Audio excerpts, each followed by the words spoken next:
അസ്സലാമു അലൈക്കും വറഹ്മത്തുള്ളാഹി. അൽഹംദുലില്ലാഹ് വസ്സലാത്തു വസ്സലാമു അലാ റസൂലില്ലാഹ്. യാത്രയിലെ മര്യാദകൾ ഇസ്ലാം നമ്മളെ പഠിപ്പിക്കുന്നുണ്ട്.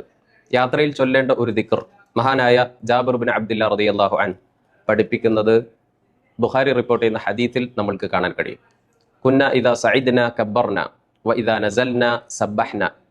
യാത്രയിൽ ഞങ്ങൾ കയറ്റം കയറുമ്പോൾ അല്ലാഹു അക്ബർ എന്നും ഇറക്കമിറങ്ങുമ്പോൾ സുബ്ഹാനല്ലാഹ് എന്നും പറയാറുണ്ടായിരുന്നു എന്നാണ്. നമ്മുടെ യാത്രകളിൽ വളരെ ഭംഗിയായി ഇത് നമുക്ക് പ്രാവർത്തികമാക്കാൻ കഴിയും. പ്രത്യേകിച്ച് വിമാനയാത്രകളിലൊക്കെ ടേക്ക് ഓഫ് ചെയ്ത് വിമാനം ഉയർന്നുകൊണ്ടിരിക്കുമ്പോൾ അല്ലാഹു അക്ബർ എന്നും അതിൻ്റെ ലാൻഡിങ്ങിന് മുമ്പായി ഇറങ്ങിക്കൊണ്ടിരിക്കുമ്പോൾ സുബ്ഹാനല്ലാഹ് എന്നും നമ്മൾക്ക് ചൊല്ലാം. ജീവിതത്തിൻ്റെ എല്ലാ മേഖലയിലും അള്ളാഹുവിനെ ഓർത്തുകൊണ്ട് പ്രവാചകൻ സല്ലല്ലാഹു അലൈഹി വസല്ലമയുടെ കൽപ്പനകൾ പാലിച്ചുകൊണ്ട് ജീവിക്കാൻ അല്ലാഹു സുബ്ഹാനഹു വ തആല നമ്മൾക്ക് തൗഫീഖ് നൽകുമാറാകട്ടെ. വൽഹംദുലില്ലാഹി റബ്ബിൽ ആലമീൻ വസല്ലല്ലാഹു അലാ നബിയ്യിനാ മുഹമ്മദ്. അസ്സലാമു അലൈക്കും വറഹ്മത്തുള്ളാഹി വബറകാതുഹു.